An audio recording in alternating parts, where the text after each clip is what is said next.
The year is 9 million BC. You are drifting in the warm, blood-soaked waters of the Miocene Ocean. Below you, a 30-foot baleen whale swims lazily near the surface. It feels safe. It is too big for a crocodile. It is too thick for a normal shark. In this era, size is supposed to be safety. But suddenly, the ocean floor seems to rise. A massive shadow eclipses the sun. There is no warning click, no sonar ping, just a collision that hits with the force of a freight train. The water instantly boils white, then red. As the dust clears, a jaw opens, but it's not the narrow, toothless jaw of the whales we know today. It is a mouth filled with interlocking spikes, twice the size of a T-Rex's. This is not a gentle giant. This is a mammal that decided to become a reaper. For decades, we didn't have a name for a creature this violent. So, scientists opened the Bible and named it after the only monster that the whole creation is afraid of. Meet the Leviathan, the whale that went to war with the Megalodon, and the reason the modern ocean is so hauntingly quiet. In 2008, in the Pisco Desert of Peru, paleontologists unearthed a skull that shouldn't have existed. The skull was massive, 3 meters long, and it belonged to a sperm whale. But as they brushed away the dust of the Miocene, they noticed something terrifying: the teeth.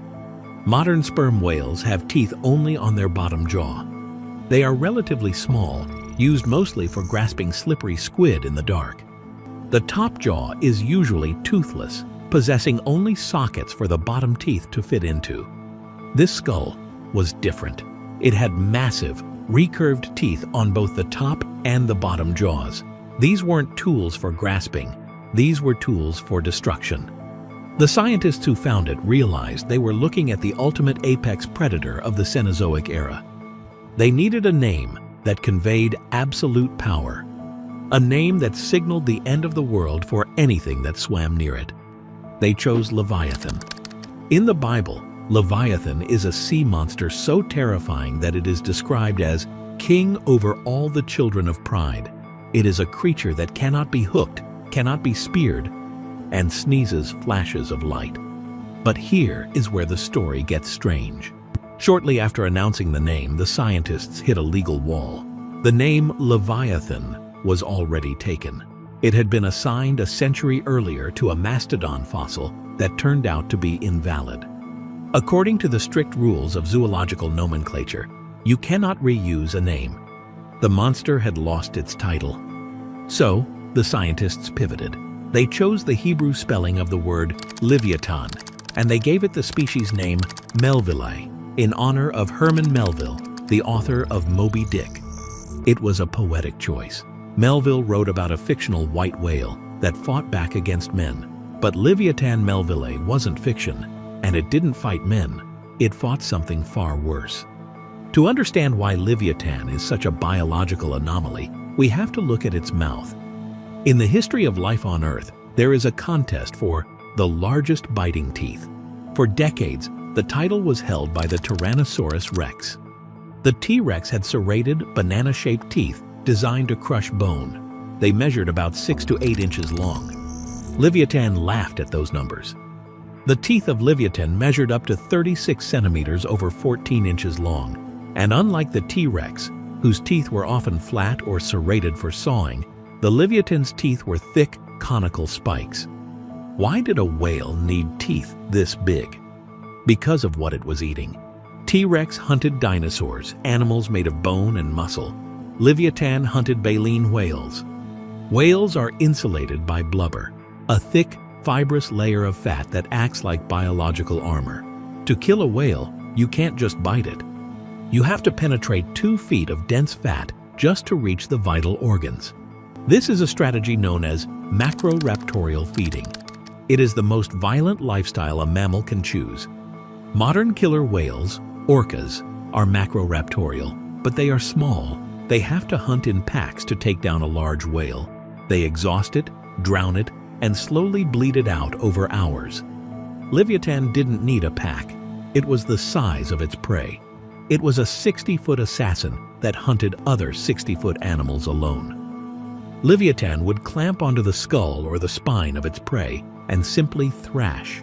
It utilized a shear and tear method, using its immense neck muscles to rip massive chunks of flesh from the living animal. It was industrial butchery on a scale we haven't seen since. But the teeth weren't the only weapon in its arsenal. Leviathan possessed something else, a secret weapon hidden inside its massive, boxy forehead. The spermaceti organ. In modern sperm whales, this organ is a massive tank of waxy oil used for echolocation biological sonar. It focuses sound waves, allowing the whale to see in the dark. It also helps with buoyancy control during deep dives. Leviathan almost certainly had this organ too. But in a predatory whale, sonar isn't just for navigation, it's for targeting. We believe Leviathan could use its echolocation to scan the insides of its prey. It could see through the water, through the skin, and identify the location of the ribs, the lungs, and the heart. It wasn't biting blindly, it was a precision-guided missile. But there is a darker theory, the acoustic stunning hypothesis. Some biologists believe that the sperm whale's click is so loud, up to 230 decibels, the loudest sound made by any animal, that it can physically stun prey. A blast of sound, that intense vibrating through the water, acts like a concussive grenade.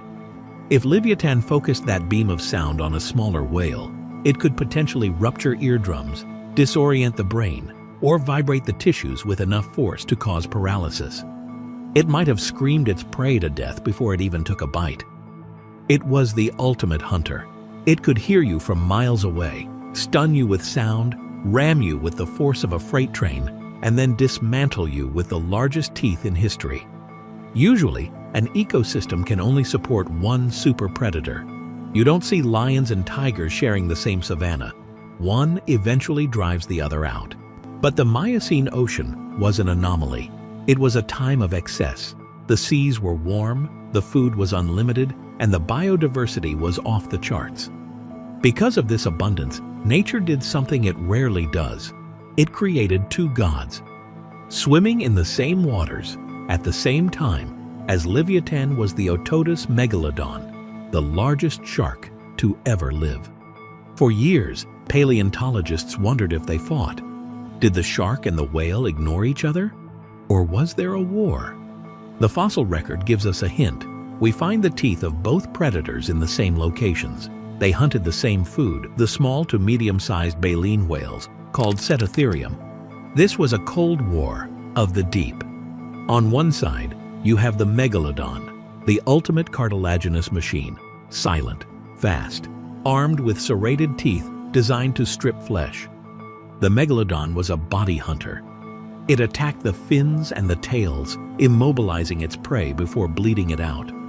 On the other side, you have Leviathan, the ultimate mammalian machine, smart, armored with blubber, armed with conical spikes designed to crush bone. Leviathan was a headhunter. Who would win in a fight? It's the ultimate who would win scenario. The Megalodon had the stronger bite force estimated at up to 40,000 pounds per square inches compared to Leviathan's estimated 15,000 pounds per square inches. The shark was built for brute damage. But Leviathan had the advantage of intelligence. As a mammal, it had a larger brain. It could likely coordinate, plan, and adapt. And crucially, sperm whales today are social. If Leviathan hunted in pods, even small family groups, the Megalodon wouldn't stand a chance.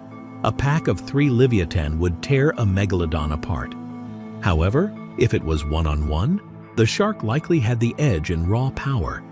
It was a stalemate of terrors. If you were a whale in the Miocene, you had a choice: get eaten by the 50-foot shark with the saw blade teeth, or get eaten by the 60-foot whale with the railroad spike teeth. There was no safe harbor. The ocean was a slaughterhouse. So, where did they go? If Leviathan was so powerful, so smart, and so well armed, why isn't it ruling the ocean today? Why do we have the gentle, squid-eating sperm whale instead of the whale eater? The answer, as is so often the case in dark biology, comes down to efficiency. Leviathan was a Goldilocks predator. It required a specific set of conditions to exist. It needed warm water, and it needed a high density of slow-moving, high-fat prey. Around 3 million years ago, the Earth changed. The Isthmus of Panama closed, altering global currents. The planet began to cool. The poles froze over. This cooling event triggered a chain reaction that destroyed the monster. First, the prey changed. The small, slow whales that Leviathan ate, the Cetotherium, went extinct. They were replaced by the ancestors of modern blue whales and fin whales. These new whales were bigger, faster, and crucially, they were cold-tolerant. They migrated to the freezing waters of the Antarctic to feed on krill. Leviathan, with its high metabolism and need for warm water, couldn't follow them. It was trapped in the equator, starving. The Megalodon faced the same problem. Both of the super predators were victims of a thermodynamic siege. Their food source moved to a fortress of ice that they couldn't breach. Second, the competition evolved. While Leviathan was starving, a new player entered the game, a smaller, faster, smarter whale, the orca. The ancestors of the killer whale were pack hunters. They were the raptors to Leviathan's T-Rex. They could survive on smaller fish, seals, and eventually the large whales that Leviathan used to hunt. And so, the Leviathan faded. It didn't go out with a bang. It simply ran out of fuel. The last of the macroraptorial sperm whales likely died alone in a cooling ocean, wondering where the food had gone. Today, the sperm whale is a refugee of that war. It survived by changing its entire identity. It retreated from the surface. It abandoned the hunt for other whales. It evolved to dive deep into the oxygen-starved blackness where the megalodon couldn't follow and where the orcas rarely go. It traded its massive, bone-crushing teeth for small, grasping pegs. It traded the war for the peace of the abyss. We are lucky. We live in a quiet epoch. The monsters are gone. The ocean is safe for our ships and our submarines. But deep down, in the genetic code of every whale swimming today, the memory of the king remains. They remember a time when the blowhole spray on the horizon didn't mean safety. It meant the Leviathan had found you. Stay on the boat. Don't look down. For more investigations into the dark, bizarre, and unbelievable side of nature, subscribe to Dark Biology. You will never look at the world the same way again.